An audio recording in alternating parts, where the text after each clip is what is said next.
par vos prières et j'étais reconnaissant Seigneur quand j'étais en train de prier avec vous, de vous écouter.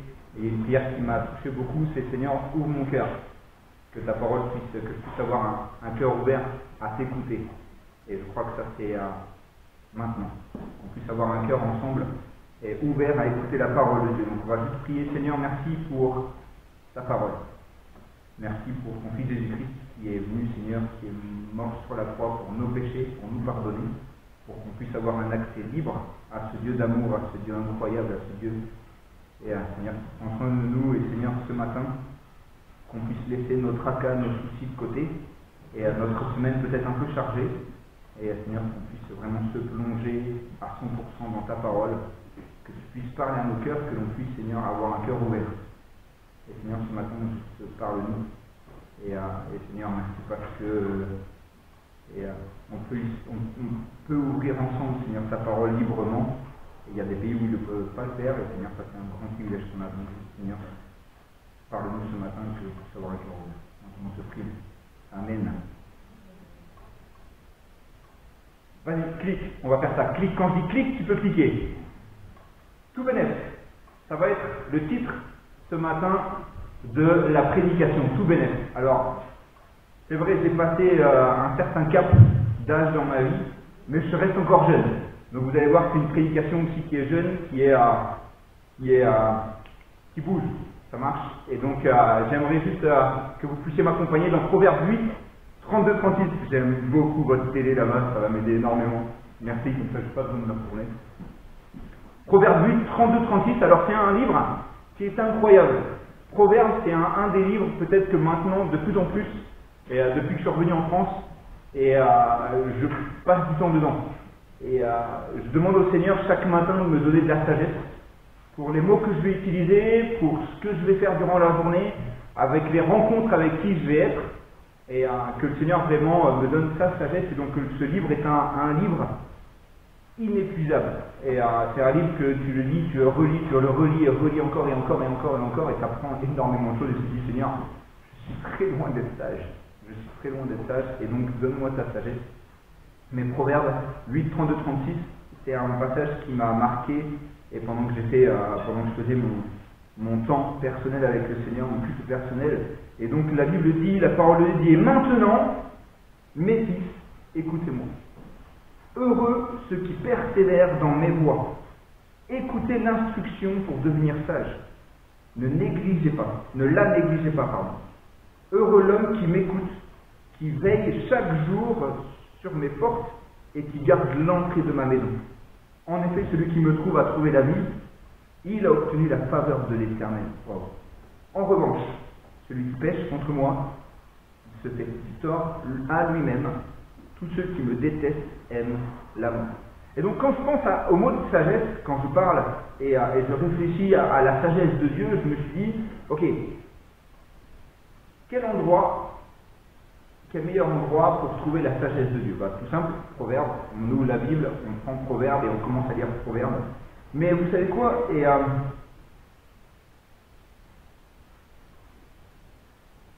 La sagesse qu'on trouve dans le Proverbe, et si je pense à ce mot sagesse, vas-y, tu peux cliquer encore une fois. On va voir si ça apparaît. Clique encore. Voilà. La sagesse est mise à ma disposition, quelle que soit ma condition.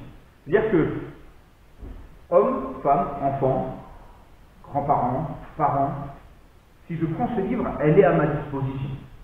Ce mot sagesse, c'est quelque chose qui est, pour moi, au jour d'aujourd'hui, je le vois un peu inaccessible. Ou pas inaccessible, inalcançable. Pardon, insaisissable.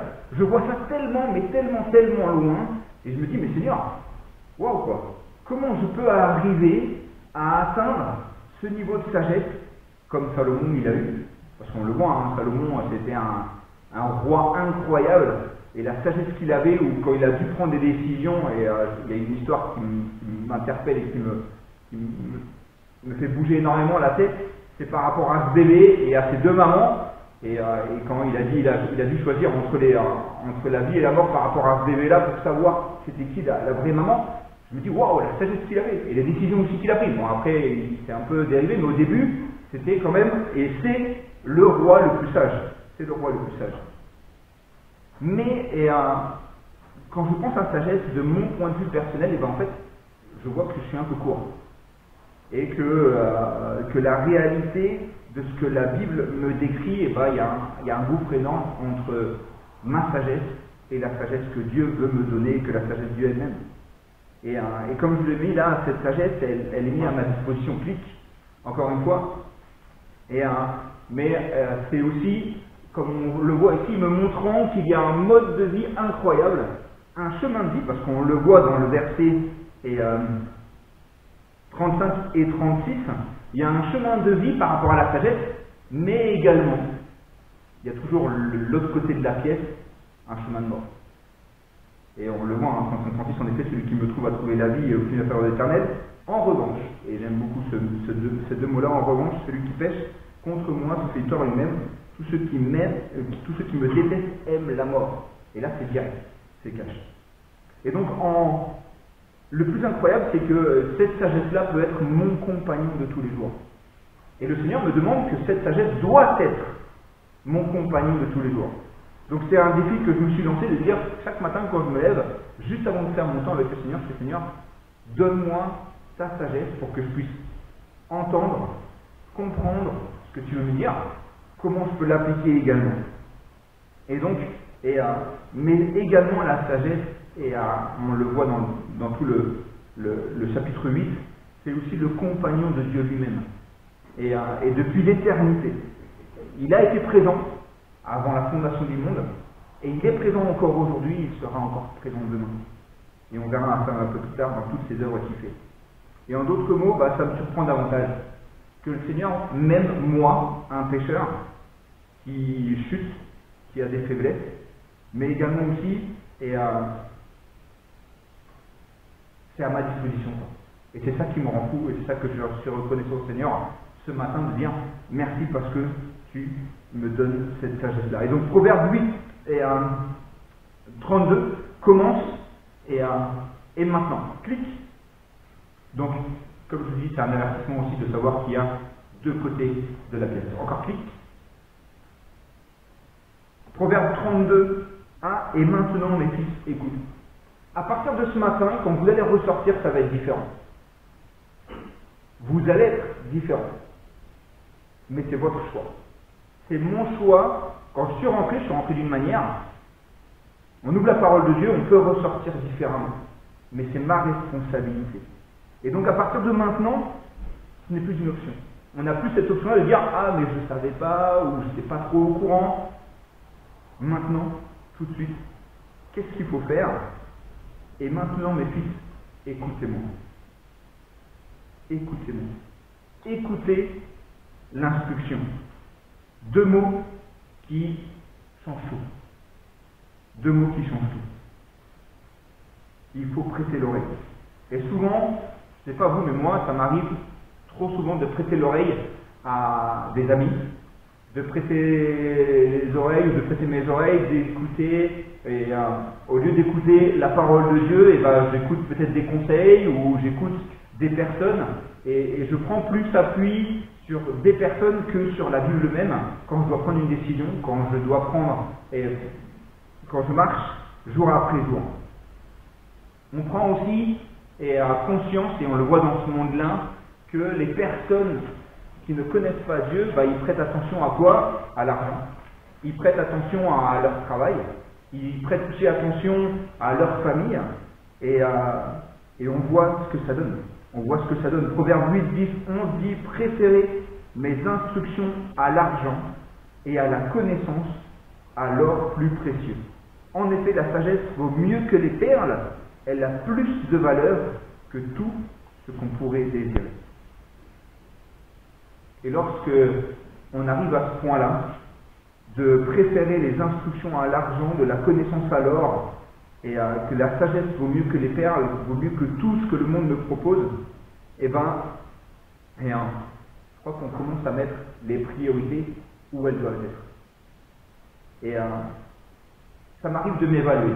J'ai appris à m'évaluer, à faire une évaluation. Alors, j'essaye de faire une évaluation chaque jour, c'est pas forcément facile, mais au moins une fois par semaine. Dire, ok, c'était le lundi ou le dimanche, je veux arriver là l'autre dimanche, qu'est-ce que je vais mettre, quelles sont les étapes pour arriver là, et est-ce que j'y suis arrivé? Et est-ce que j'y suis arrivé? Et ça m'interpelle beaucoup, et je me dis, mais j'aurais pu faire peut-être beaucoup mieux, si j'aurais pu planifier, mais lorsque je m'évalue, lorsque nous nous évaluons, également les choses du monde, ce que le monde nous propose, et ce que la Bible nous donne, et nous propose que la personne de Jésus-Christ peut nous donner, et par contre, on met ça dans la balance, souvent, très souvent, il y a ce côté-là qui commence à pencher un peu plus. Il y a ce côté-là qui commence à pencher un peu plus. Et donc ce matin, et comme dit le verset qui est tellement connu, Matthieu 6, 33, qui dit « Recherchez premièrement le royaume de Dieu ». Et donc ce matin, c'est ce que je veux faire avec vous. Recherchez d'abord le royaume de Dieu et sa justice, et toutes choses me seront données. Et ça, c'est incroyable. Si je recherche d'abord. Donc Proverbe 8, 32, 35 dit « Heureux ceux qui persévèrent dans mes voies ». Je le redis, écoute l'instruction pour devenir sage, ne la négligez pas. Heureux l'homme qui m'écoute, qui veille chaque jour sur mes portes et qui garde dans cette main mes livres. En effet, celui qui me trouve a trouvé la vie, il a obtenu la faveur de l'Éternel. Heureux. Et je me suis dit, pourquoi heureux? Pourquoi heureux? Clic. Encore, clic. Pourquoi heureux? Pourquoi être heureux? Puis-je être heureux dans ce monde-là? Et donc, j'aimerais voir 3 caractéristiques rapidement de la sagesse qui va me rendre heureux. Premier, clic. J'ai un super assistant. Proverbe 8, 13. On va juste tourner la page. Alors, je ne sais pas quelle Bible vous avez, mais avec la mienne, j'ai juste à tourner la page. Proverbe 8, 13.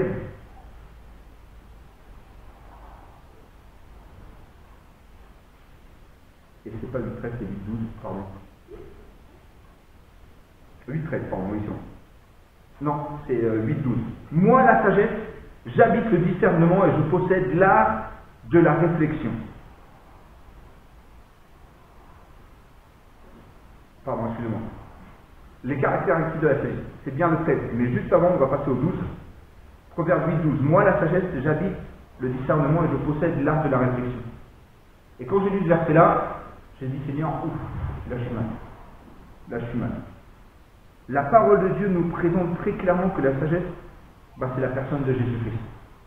Dans 8.12, moi la sagesse, j'habite le discernement et je possède l'art de la réflexion. Et ça, après on va détailler un peu plus, mais ça c'est la personne de Jésus-Christ, la sagesse qui nous parle dans tout le passage de Proverbe 8, ça nous parle de la personne de Jésus-Christ. Mais, les caractéristiques donc, pour être heureux, je dois haïr le mal. La crainte de l'Éternel, Proverbe 8.13 maintenant, la crainte de l'Éternel, c'est la haine du mal, l'arrogance et l'orgueil, la voix du mal et la bouche perverse. Voilà ce que j'ai haï. Alors, la crainte de l'Éternel, c'est la haine du mal. Alors, c'est facile d'haïr le mal. C'est très facile d'haïr le mal. Après, ça devient un peu plus compliqué. L'arrogance et l'orgueil. Alors, c'est des grands mots et c'est difficile de se considérer ou c'est difficile de s'évaluer, mais l'arrogance et l'orgueil, la voix du mal, alors la voix du mal, c'est aussi facile à gérer, et la bouche perverse, c'est un peu plus délicat également, mais voilà ce que je, et voilà ce que Dieu est. Et quand j'ai dit l'arrogance et l'orgueil, je me suis dit, ok Seigneur, je prends ma vie, et l'arrogance. L'arrogance et l'orgueil. L'orgueil, c'est simple. L'orgueil, c'est quand quelqu'un vient te voir et te dit, tiens, merci parce que tu as fait un super message, ou merci parce que tu sers le Seigneur, ou merci parce que tu es un exemple, et souvent les filles, elles commencent à enfler. Et les amis, c'est de l'orgueil. On va pas noir, blanc, la Bible n'est pas grise, et c'est ce que j'aime dans la Bible. Mais c'est très facile d'être orgueilleux, ou de rentrer dans cet orgueil-là. Pour moi, en tout cas, ce fil est tellement fin. Cette ligne est tellement fine et tellement rapide de passer de l'autre côté. Dieu a démontré, comme Miguel l'a dit, ce caractère en la personne de Jésus-Christ. Et on voit dans tout le Nouveau Testament la façon d'être de la personne de Jésus-Christ, d'être avec les personnes. Il détestait l'orgueil, il détestait l'arrogance, et il montrait que la voie du mal, et le résultat c'était tout simplement la mort. Il détestait la bouche perverse, il a repris plusieurs fois même ses disciples, en leur disant attention, ne rentrez pas sur ce chemin-là. Et donc le mal, l'orgueil, l'arrogance, c'est tout simplement le mauvais comportement. Le mauvais comportement. Et si nous appartenons à Christ, si on proclame de notre bouche que nous appartenons à Christ, tout simplement nous devons détester ces choses-là. Donc haïr l'orgueil, clic. Deuxième, le plus difficile. Deuxième, encore plus difficile. Je sais que Dieu a le contrôle. Et Proverbe 8, 14, 16 dit: c'est à moi qu'appartient le conseil et le succès. Je suis l'intelligence, la puissance m'appartient. Et là, il y a deux mots qui se répètent: par moi, les rois règnent et les dirigeants ordonnent ce qui est juste. Par moi, gouvernement, les chefs, les grands, tous les juges de la terre. Par moi gouverne, alors par moi les règnes et les dirigeants ordonnent ce qui est juste. Et là on se dit, mais Seigneur, est-ce que je me suis posé la question, j'ai dit, Seigneur, est-ce que vraiment ce verset-là, au jour d'aujourd'hui, dans le contexte où on vit, est-ce que c'est réel? Parce qu'on voit les décisions que les grands de ce monde prennent et tu te dis, mais est-ce qu'ils ont vraiment une sagesse? Est-ce que vraiment ils se posent, ils se disent, ok, on va faire le pour, on va faire le contre, comme tout le monde fait quand on prend une décision, on le met sur une feuille, mais est-ce que vraiment ils le font? Est-ce que vraiment ils le font? Dieu a le contrôle, les amis. Ce qui se passe dans ma vie, Dieu a le contrôle. Et il y a un passage parallèle qui m'a interpellé dans Daniel 4, 17, qui dit: cette sentence est un décret de ceux qui veillent, cette résolution est un ordre des saints. Donc sentence, résolution. C'est quelque chose qui est établi et qui ne bougera jamais. Et j'aime beaucoup le reste de ce verset-là qui dit: afin que les vivants sachent que le Très-Haut domine sur le règne des hommes, qu'il le donne à qui il lui plaît et qu'il élève le plus vil des hommes. Encore une fois, cette sentence est un décret, c'est confirmé. On ne peut pas changer ça. De ceux qui veillent, cette résolution est un ordre des saints, afin que les vivants sachent, afin que Laurent, tu puisses savoir que moi, le Très-Haut, domine sur le règne des hommes, qu'il le donne à qui il lui plaît et qu'il y élève le plus vil des hommes. Et ce verset-là, qu'est-ce qui me permet de dire? Quelle assurance, quelle paix de savoir que Dieu règne ici dans les affaires de ce monde. Peu importe, si ça me touche de près, si ça me touche de loin, peu importe, Dieu a le contrôle et sa volonté est exécutée. Et quelle assurance, et quelle paix. Alors c'est facile de dire ça aujourd'hui. Je vais être sincère avec vous, c'est facile de dire ça aujourd'hui. Je suis sûr que ce serait beaucoup moins facile si je serais dans un autre pays où il y a des persécutions. Mais il règne. Il règne. Et il règne dans tous les domaines. Il n'y a pas un domaine où il ne règne pas. Et pour moi, ces dernières semaines n'ont pas été faciles. Je vais être sincère avec vous. Pour moi, ces dernières semaines, il y a beaucoup de défis, beaucoup de rendez-vous, de réunions avec des personnes. Alors, j'apprends à travailler de plus en plus avec des personnes qui ne sont pas forcément présentes physiquement, donc par Internet, par international, et c'est pas facile. Et c'est pas facile. Et je me dis, Seigneur, mais pourquoi tu m'as permis de passer par cette réunion? Il y avait un beau soleil dehors, j'aurais pu bronzer, j'aurais pu entretenir la propriété qui est ici, qui est une super propriété. Et quand il y a du soleil, j'aime faire ça parce que c'est encore super, j'aime le soleil. Et je suis très content que le Seigneur a mis le soleil sur la Bretagne. Et je profite du soleil. Et quand il fait gris, je ne suis pas triste, mais je sais que le soleil est derrière, mais voilà, j'aime le soleil. Et je me suis dit, Seigneur, j'aurais préféré peut-être te servir et profiter du temps dehors. Mais le Seigneur il me dit, non, il faut que tu apprennes. Apprends à prendre des décisions, à être sage. Apprends à passer par ces moments-là aussi qui ne sont pas faciles. Pourquoi? Parce que je vais vous le répéter encore une fois. Quelle assurance, quelle paix de savoir que Dieu règne ici, dans les affaires de ce monde, et peu importe. Et sur mes notes, j'ai mis peu importe 3 petits points. Et ce peu importe, ces 3 petits points, mettez tout ce que vous voulez mettre. Tous les moments difficiles que vous passez, tous les bons moments par lesquels on passe aussi, parce qu'on passe quand même, il y a de bons moments. On ne peut pas dire que la vie chrétienne est toujours noire, non, toujours gris, non. Peu importe. Dieu a le contrôle et sa volonté est exécutée. Il règne dans le domaine des êtres humains. Il règne dans tous les domaines. Donc, haïr le mal, je sais que Dieu a le contrôle et clique, encore une fois. Le 3e, Proverbe 8, 17, recherchez Dieu tôt. Alors, j'ai eu un conflit avec ce verset-là. Je vais être sincère avec vous, j'ai eu un conflit avec ce verset-là qui dit « J'aime ceux qui m'aiment et ceux qui me cherchent me trouvent. » Alors, je vais demander à Miguel Mendoza, qui est argentin, qui a une Bible en espagnol, c'est sûr, qui prenne... Ah, tu l'as pas ta Bible en espagnol ici? Alors, tu peux le trouver? Vas-y, je vais te faire travailler, Miguel. Proverbe 8, 17 dans la Reina Valera. Et vous allez voir, et je vais lui demander qu'il le lise, et il y a un mot qui est apparu, et que, parce que j'étudie dans les 2 langues, c'est plus facile encore pour moi d'étudier dans les 2 langues, et parce que ma Bible en espagnol me parle plus en espagnol, parce qu'elle a plein de couleurs et tout, donc ma Bible me parle un peu plus en espagnol qu'en français. Mais, vas-y Miguel, 8, 17. En espagnol, on va faire un cours d'espagnol, ça va pour vous? Okay, je viens en espagnol. Ouais, vas-y, viens en espagnol. Yo amo a los que me aman y me hacen los que temprano me gusta. Et là, je me suis dit, pourquoi la version française n'a pas ce mot-là? Temprano. Tôt. Et je me suis dit, mais pourquoi c'est... Et les amis, c'est une réalité dans ma vie. Je vais être sincère avec vous, c'est une réalité dans ma vie. Quand je prends et je le fais, et j'essaye de le faire, et c'est un défi aussi pour moi, mais quand je prends la parole de Dieu tôt le matin, quand il n'y a pas de bruit dans la maison, et on est beaucoup, donc quand il n'y a pas de bruit dans la maison, c'est plus facile pour moi, quand je ne suis pas dérangé, tôt le matin, mes journées changent. Mes journées sont différentes. Et donc c'est pour ça que je me suis dit, Seigneur, mais pourquoi en français ça n'existe pas ce mot-là? Donc en fait, prenez un stylo, vous pouvez marquer tôt. Sur votre Bible, je vous autorise à faire tôt le matin.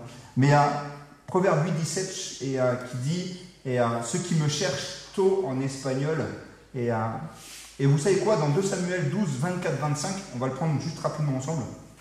2 Samuel 12. Je crois que Salomon avait tout compris. Et également aussi son père. 2 Samuel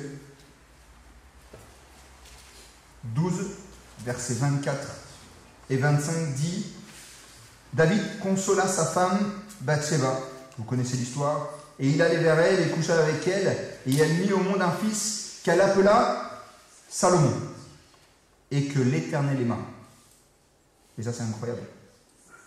Il le confia au prophète Nathan, et celui-ci l'appela Jédéja à cause de l'Éternel, qui dit bien-aimé de Dieu, son nom. Mais il le confia au prophète Nathan. Et quand on étudie un peu la vie de Salomon, David n'a pas pris son fils quand il avait 23, 24, 25, pardon, je vais rester là pour les caméras, 28, 29 ans. Non, c'était tôt. Il a pris Salomon, il a fait, tiens, Nathan, je te le donne, je te le confie, et qu'il puisse grandir dans la crainte de l'Éternel. Et donc, Salomon a découvert cette vérité tout au début de sa vie.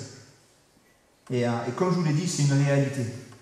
Et je vous lance le défi ce matin aussi, de prendre une journée type, que vous connaissez vos journées type, passer du temps dès le matin, et demander au Seigneur d'agir durant la journée, qu'il vous donne sa sagesse durant la journée. Et vous allez voir, c'est incroyable par lequel le Seigneur nous fait passer. Mais c'est également aussi Et je l'ai mis en rouge, pour moi, c'est des journées extraordinaires. Pourquoi? Parce que j'ai un Dieu extraordinaire.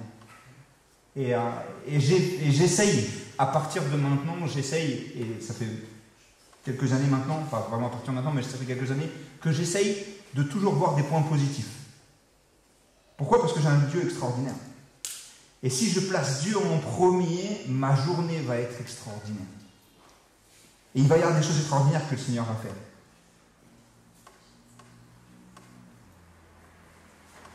Et je vais vous poser cette question et que je me suis posé la question. Est-ce que la semaine a été extraordinaire? Si ma semaine n'a pas été extraordinaire, c'est pas Dieu qui a un problème, les amis. C'est pas Dieu qui a un problème. On peut passer par des moments difficiles, mais je crois que par les moments difficiles, c'est encore plus extraordinaire. Pourquoi? Parce que Dieu a le contrôle. Parce que Dieu a le contrôle. Chercher Dieu, c'est tout simplement trouver la sagesse. Et Salomon l'avait cherché très tôt. Et c'est pour ça qu'il devint le roi le plus sage. Et donc, il le savait. Il savait que la source, David le savait, Nathan le savait, Salomon le savait, que la source de la sagesse, c'était Dieu lui-même. Et donc, clique, encore une fois,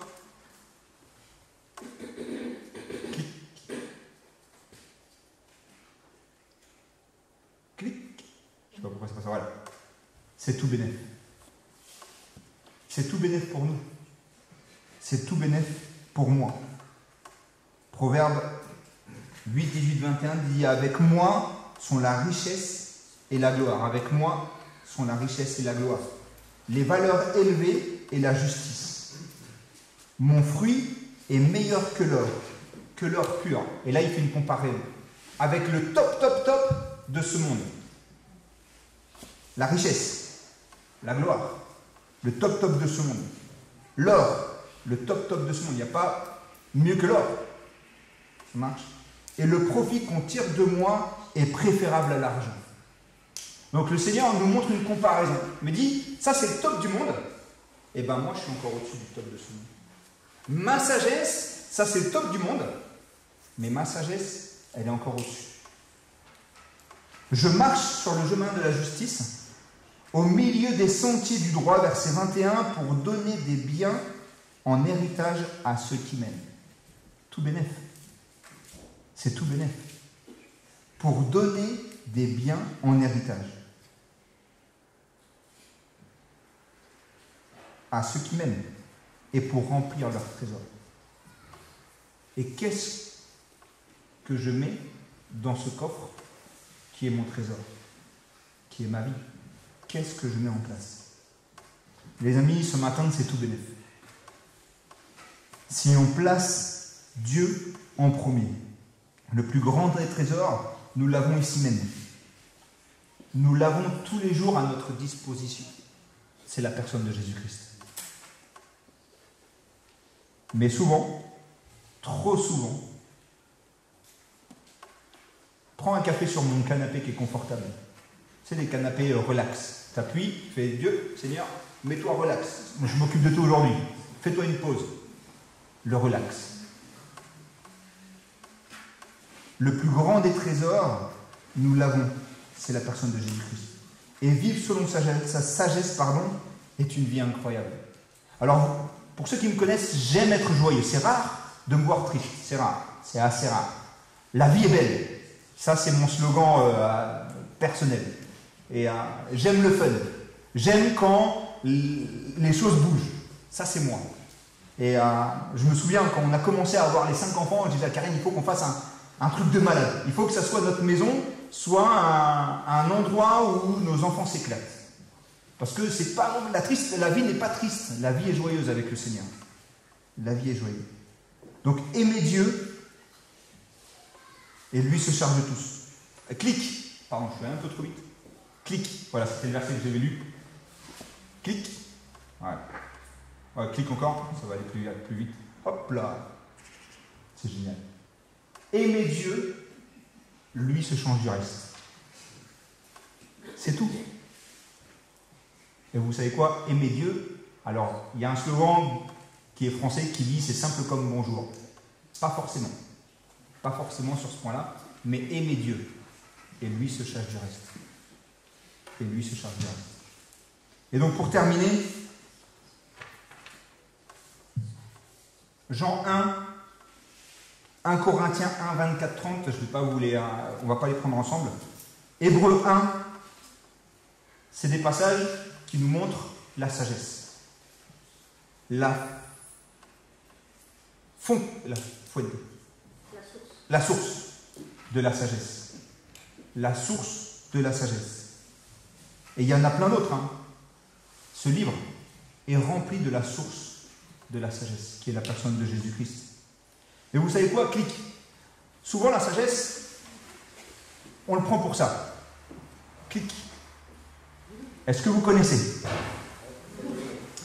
C'est un robot. Le fameux robot que toutes les femmes dans leurs rêves les plus lointains sûrement rêvent, le Thermomix. C'est le robot multifonction. Et souvent, bon après vous pouvez mettre n'importe quel robot que vous avez chez vous, c'est le robot. C'est le robot. Ah, les hommes aussi. Ah, d'accord, les hommes aussi. Ah, ça, d'accord. À vous de voir. Ça, c'est... je ne rentrerai pas dans ce terrain-là.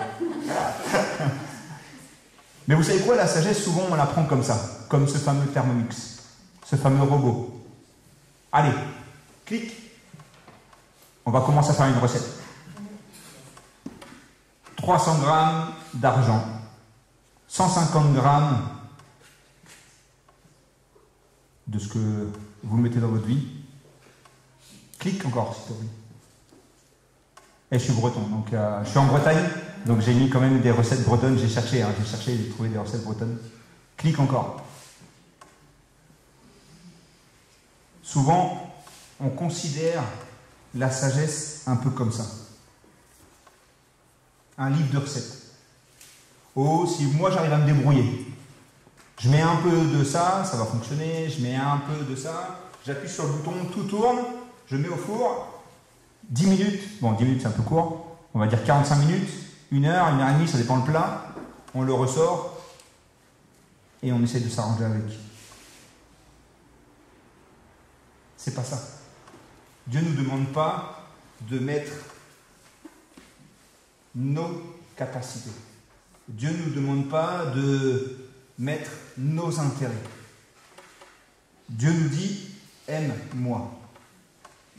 La sagesse, c'est la personne de Jésus-Christ. C'est Christ lui-même qui m'accompagne, qui m'aide à prendre les meilleures décisions. Clique.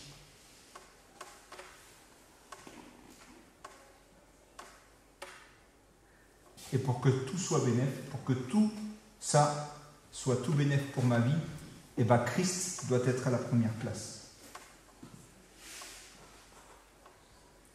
C'est Christ lui-même qui m'accompagne, qui m'aide à prendre les sages décisions, et pour pas que je me plante.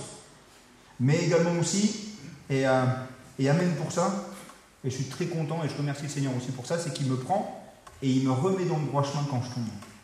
Il me pardonne. Quand je lui demande pardon, Seigneur, pardonne-moi, il me pardonne, il me prend, il me dit, t'inquiète pas, c'est pas grave, apprends de tes erreurs et continue. Et c'est aussi ça, acquérir la sagesse. C'est faire des erreurs, mais savoir demander pardon. Mais comme on l'a vu, il y a aussi l'autre côté. Proverbe 8, 36 qui dit, en revanche, celui qui pêche contre moi se fait du tort à moi-même, à lui-même. Tous ceux qui me détestent aiment la mort.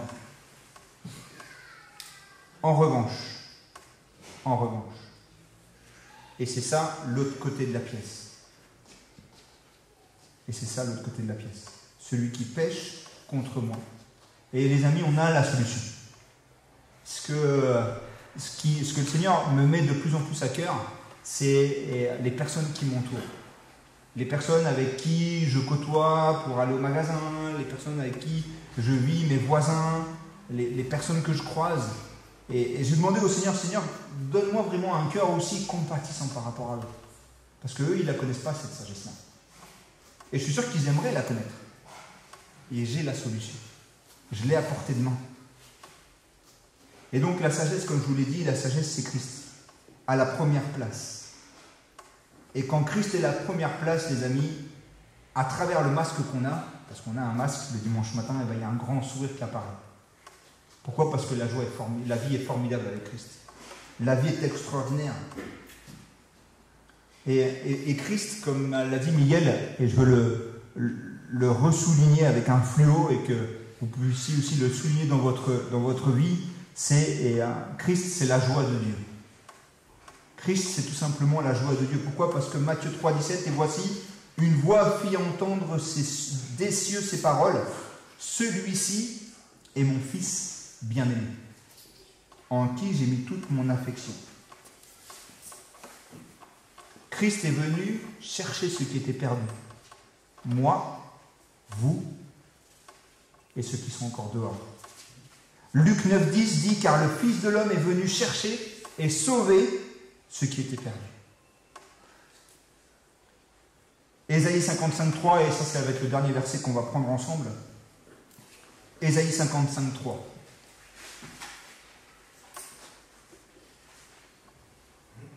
Alors je ne l'ai pas mis.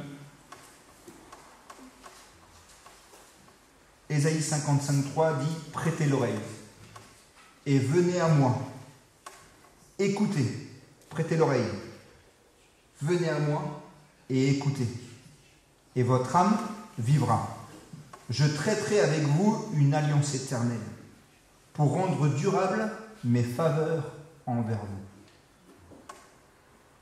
Et ce qui est le plus incroyable, c'est que ce matin, le Seigneur nous tend sa main et nous dit, Laurent, j'ai des faveurs à te donner.